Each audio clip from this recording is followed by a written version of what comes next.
要跟我谈恋爱不让我走，怎么办？我要答应吗？你说我们哪里合适？我比你大那么多，我比你大几岁？你不要跟我讲年龄，你不要跟我讲，明天再说，明天好好跟你讲。你不要跟我讲我们认识的时间不长，我要一把鼻涕一把泪。我们认识20分钟，不要跟我讲时间，对不对？我不能这么仓促，好吧？谈恋爱不能这么，我不要，不能这么仓促。我不要。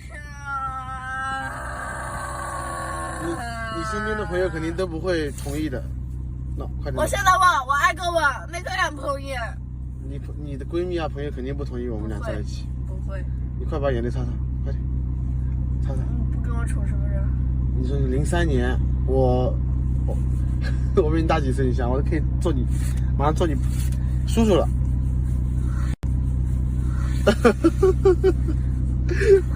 快擦着擦，把眼泪擦干净啊！就是不跟我处是不是？这么好看的脸蛋，你今天死都不跟我处是不是？快点，我都快做你叔叔了。你今天死都不跟我处是不是？灯关掉。我年纪太大了。太亮了。我大叔啦，叔叔啦。我就喜欢大叔。哎呀，不行，你不跟我处。不要哭，不要哭。我们才认识怎么处对象呢？认识就这么处啊！认识半个小时还不到，怎么处对象？我跟你处对象啊！哎，快回家了，回家了。你跟我兄弟还住一个小区的。你不跟我处对象啊！好好的小丫头，这干嘛哭啊？快点！一男子开着法拉利顺路捎了一位18岁的陌生女孩。A man was driving a Ferrari and happened to give a ride to an 18-year-old stranger. Unexpectedly, the girl became emotionally overwhelmed and tearfully insisted on starting a relationship with the Ferrari owner. The man was confused and said, "We've only known each other for just over 20 minutes, how can we already be in a relationship?" But the girl seemed determined and had no intention of giving up. After the video went viral, it sparked heated discussion among netizens. Some people thought the girl was sincere and brave, saying that love has no fixed timing. If you feel it, you should express it boldly. What's wrong with falling in love at first sight? However, others held a different view, arguing that what the girl really liked was the car. They said, if you were driving a beat-up van instead, would she even look at you? From a legal perspective, while there's no law against dating, relationships still need to be based on mutual respect and rationality. The freedom to love is a basic principle.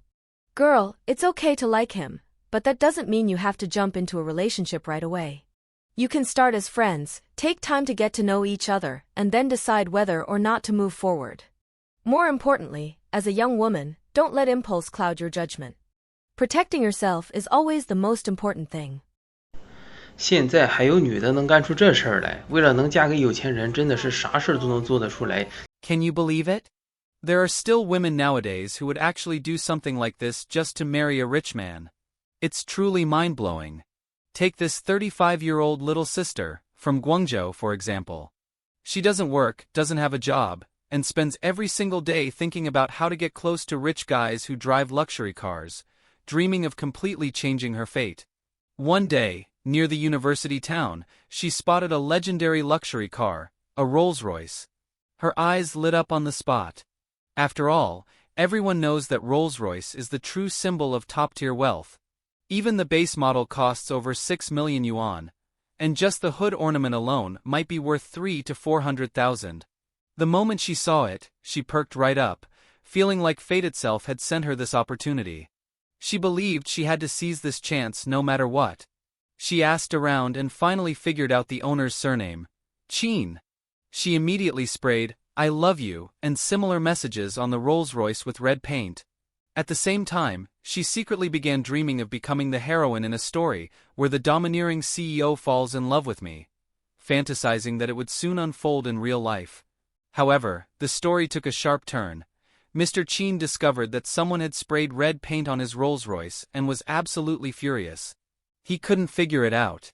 He didn't owe anyone money, hadn't offended anyone, so who would do something like this? After some digging, it turned out to be this 35-year-old little sister. But this wasn't some prank. She sincerely believed she was shooting Mr. Qin with Cupid's arrow. But Mr. Qin wasn't having any of it, and directly demanded compensation. According to the estimate from the dealership, restoring the car would cost at least 700,000 yuan, not even counting the depreciation in value. But this 35-year-old little sister couldn't care less. She struck a pose like, "Come love me now," and said, "I don't have any money. Forget 700,000. I don't even have 70 yuan. I've got no money, but I do have myself. I can offer you me instead." Mr. Qin was stunned on the spot. "Where do you get this confidence from? You messed up my car and now you want me to take care of you for life." Even more ridiculous, he revealed that the car wasn't even his. He had just rented it for a couple of days to enjoy. And he said, if it had actually been his car, he would have found her even more unacceptable. That's when the 35-year-old little sister completely lost it. She started cursing and blaming Mr. Qin for pretending to be rich, saying he was just showing off and putting her in an impossible position, shattering all her dreams. In the end, Mr. Qin had no choice but to take legal action and sue her in court. Although the court ordered her to pay compensation and enforce the judgment, after checking thoroughly, they found that all her assets combined were worth less than 20,000 yuan, nowhere near enough to fix the car. And now, she's officially been labeled a dishonest defaulter, and her dream of becoming a phoenix has completely gone up in smoke. Mr. Qin, of course, is deeply frustrated. How did he get tangled up in such a bizarre mess? And the 35-year-old little sister is just as miserable.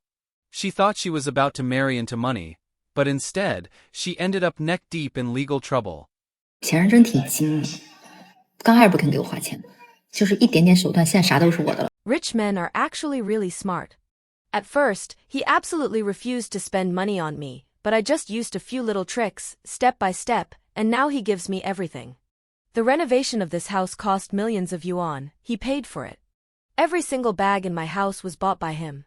In the end, a woman still needs to have tactics, she must have tactics. In the beginning, I truly relied on honesty and hard work, hoping I could win over a rich husband with my own effort. But later I realized, sometimes honesty isn't enough.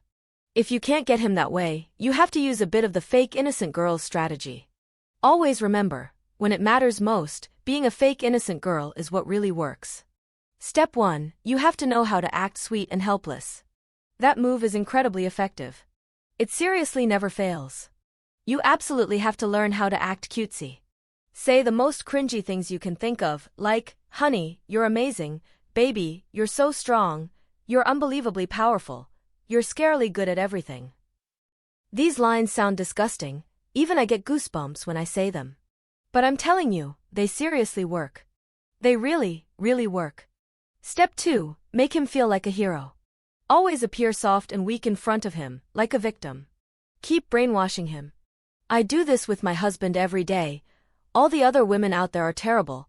Nowadays, all the pretty girls are full of plastic surgery. Only I'm all natural. Besides that, I suggest you go practice some body-focused yoga. You know what I mean. Men go crazy for that stuff. They really get hooked. You might think what I'm saying sounds shallow, like I'm not a serious wife at all. But let me tell you, men eat this stuff up. They don't care if you're thrifty. They don't care if you can cook and clean. What they want is that rush. You have to learn how to control him mentally. Girls, do you agree with what I'm saying? You have to know how to act sweet, know how to flatter him. Compliment him every single day. Even if he's being mediocre, say, "Wow, you're incredible."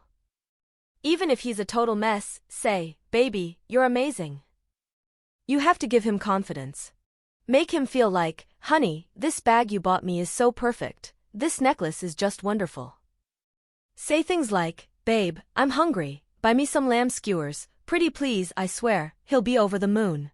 Men were born to serve. The more he likes a woman, the more he wants to do everything for her. All you need to do is act sweet, act cute, be a little flirty, offer a little emotional value, and that's it. You don't have to lift a finger. Just stay home and be treated like a queen. Honestly, women who are too strong always suffer. When my husband's not home, I can lift the bed by myself. But the moment he walks in, I become as delicate as a little flower. I never even open my own water bottles, they're always for him to open. If I can't open it, that's softness. The softer, the better. So soft that oh no, the wind might blow me away. Men love that feeling. That kind of frailty stirs up their hormones. It's like emotional heroin. Do you get what I'm saying? Some women out there are just too strong. They can cook, clean, fix anything. You name it, they can do it. And what do they get? A hard life. You can be capable, but that doesn't guarantee a happy marriage. The world is unfair like that. Things you could have solved with your mouth, you insisted on solving with your hands. Look at the women around you who have great marriages, aren't they all the ones who love to act sweet? As long as you can act sweet, it doesn't matter if the man is rich or poor, whether he's a CEO or a trust fund baby, you can win him over. Why are there so many leftover women in big cities? Because there are too many luxury cars. On the surface, leftover women and luxury cars seem completely unrelated, but in reality, most of these leftover women ended up that way because of luxury cars. I'll call this the luxury car leftover woman effect. In big cities, there are plenty of fake rich second-generation heirs. They are flirtatious by nature, but financially weak. So, they rent luxury cars to attract women. These men are not looking for marriage at all. They just want to play around. But for the women who date them, it's game over. At first, they believe they're the chosen one, a woman favored by fate. After the breakup, these women find it very difficult to get into another relationship. They can't get married anymore because after sitting in a luxury car, they now believe they only deserve a man who owns one. It's like a piece of straw once used to tie up a hairy crab. She starts thinking she's worth the price of a hairy crab. So when this straw gets thrown away by the crab, she begins to look down on everyone else. In the end, she grows old alone. She still believes she's a misunderstood gem, regretting for life that she didn't hold on to that rich guy she met at the bar. Even if she ends up marrying someone else, she'll always feel that the rich heir from the bar was her one true love. Her only regret? She wasn't lucky enough to marry into a wealthy family. And it's not just her. Her bestie gets affected too. Once her best friend hears that she dated a rich guy who drove a luxury car, she won't feel jealous. On the contrary, she'll feel excited. Her bestie will think, if she can get a rich guy, so can I. Then the competitive mindset kicks in. Everyone wants a rich heir. No one wants to be outdone. Besties influence besties. In the end, you'll see that leftover women in big cities are always found in batches, either all divorced or all single. Stories about rural leftover women marrying into wealthy families are constantly circulating in the cities. Everyone just blames it on bad luck, on not having found love. Based on my estimation, every single luxury car in a big city can result in at least 500 leftover women, left single forever. That's the destructive power of the luxury car leftover woman effect. Do you agree with the idea of the luxury car leftover woman effect? Have you seen any examples like this around you? Feel free to share your thoughts in the comment section. And if you like this video, don't forget to like and subscribe. We'll see you in the next one.